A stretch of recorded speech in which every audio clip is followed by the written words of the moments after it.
Hey everybody, this is Matthew Soltesiak and you're listening to Not the Same Old Lions podcast. Welcome to another episode. Today we're going to take an overview look at this past season as well as expectations leading up to the season. I'm joined by Coach Jerry Angers, Michigan High School Football Coach of the Year in 2016, also named Coach of the Week by the Detroit Lions in 2019. He's mentored 70 players to the college level, 2 all the way up to the NFL. Coach, good to have you here. Great to be here. All right, I want to start by talking about our expectations leading into last season. And again, we want to be careful we don't do revisionist history and say we knew all these things, we didn't know that were going to happen. But, in Campbell's first season, they were 0-10-1.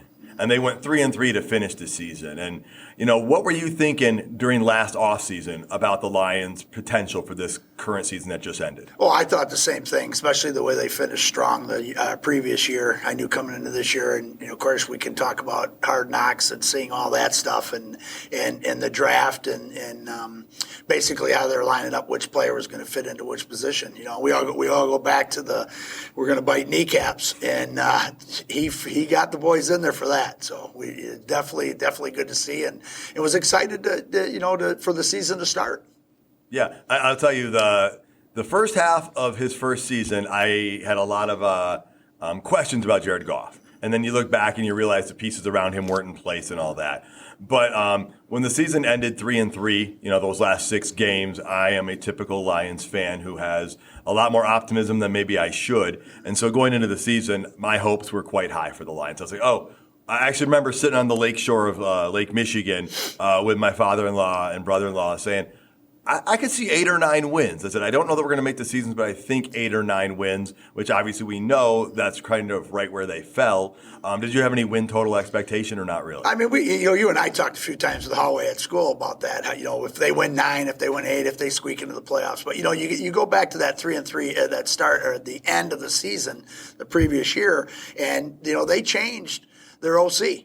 And we know who the OC is now, but Dan Campbell was calling the plays with him. So I think when you see stuff like that and they're making the changes with the bodies that they have, there were some situations during the season that they made some changes, to shake things up, whether it's player room or coach's room.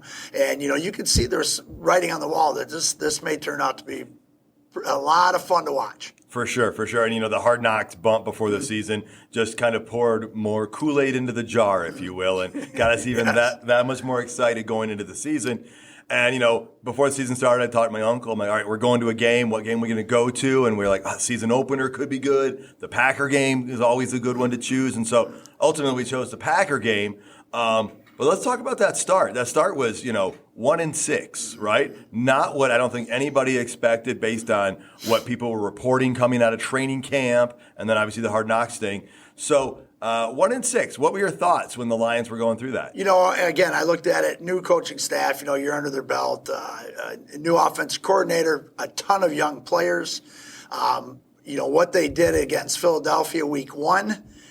Down, I remember 14 or whatever. They came back, lost by 3, and those are the points when I watched those from a coaching standpoint and said, this team is going to be good.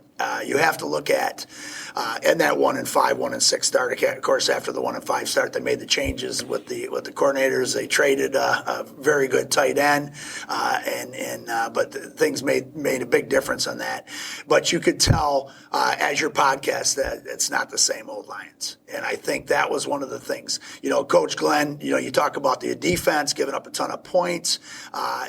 There's a lot of young bodies. And when your leader at safety is lost for the season with a bunch of young individuals that just get out of the college ranks, there's some growth.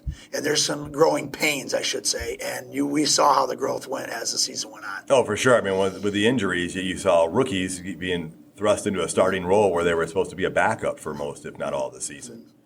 It was kind of crazy thinking, all right, some people were actually calling for a coaching change at 1-6 and wondering if he was on the hot seat. And again, I feel like a lot of the people that said that were like maybe people who didn't really understand the Detroit Lions and understand the culture that Coach Campbell, General Manager Brad Holmes were building there. And so going into that, I went to the Green Bay game and the Lions were 1-6 and we showed up there and, there were still some empty seats at Ford Field, but it was pretty packed, because Packers, good rivalry game, always going to bring that out. But the atmosphere was pretty amazing in that game. Now, the Lions offense didn't show up and put up amazing stats that day. It was the defense that actually kind of started showing some things up and was the difference maker with 3 interceptions. But the celebratory feeling that day when the Lions won that game was pretty amazing. Yeah, for sure. I watching that, watching it on TV, and you were sending me pictures, of course, and which I enjoyed. You having your family down there is just totally awesome.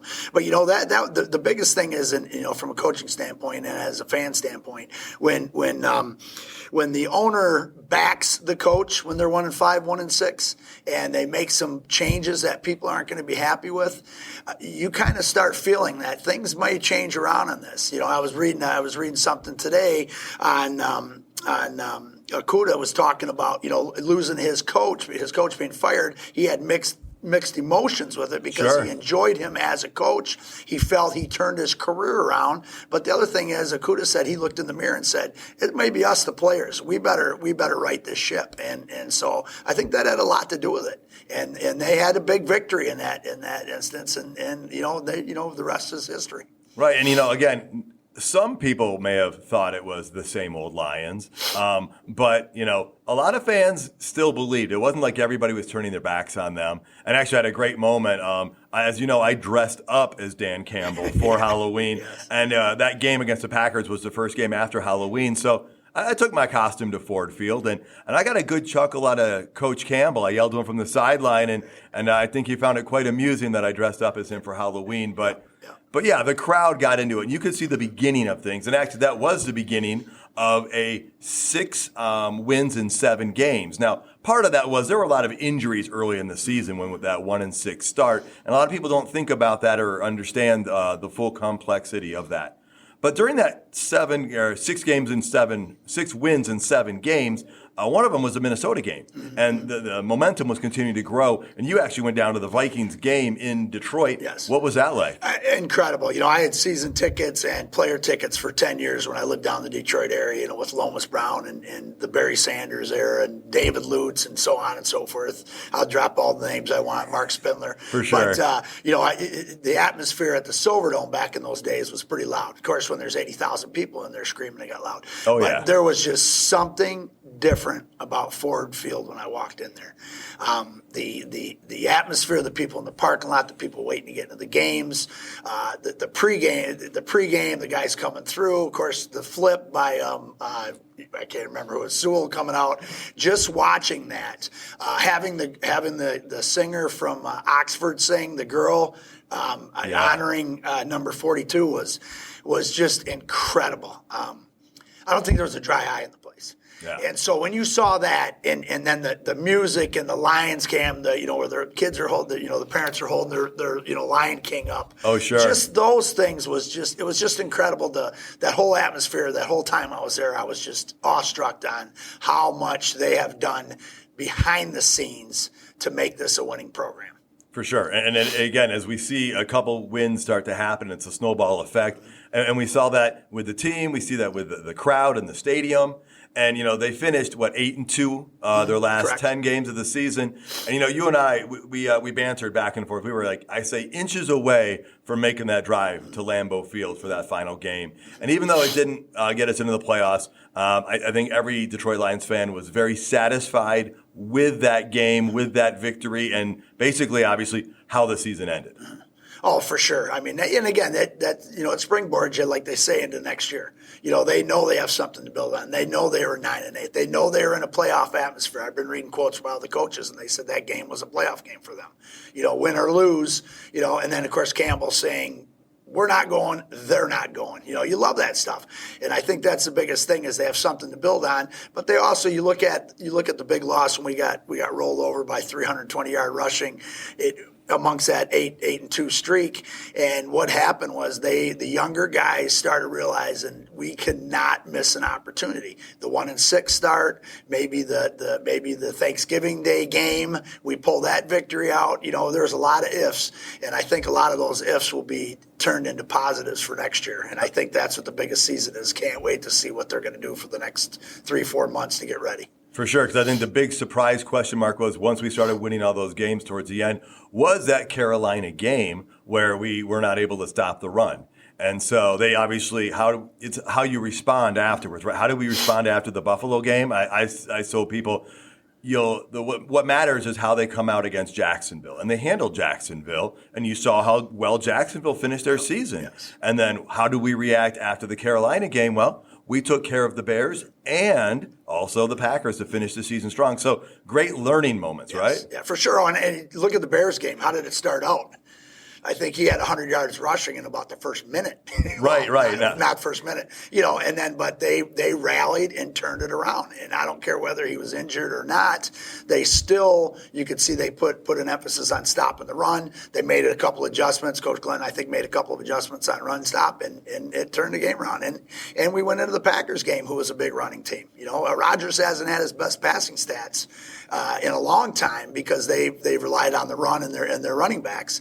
And we did a great job at doing that. So I think that's the positive stuff, that right now we're getting to a point we can stop the run, and they're going to get better at it because our management that we have is just unbelievable in identifying Holmes and Campbell and the rest of them, and identifying athletes and people that are going to make the Detroit Lions a great Detroit Lions team. For sure. I mean, Kirby Joseph, right? I mean, he has as many interceptions off Aaron Rodgers in one season as any other player in the NFL has in a lifetime. So, yeah, just like you said, so much growth from these players throughout the season gives us a lot of things to look forward to and hopefully build momentum of on the offseason.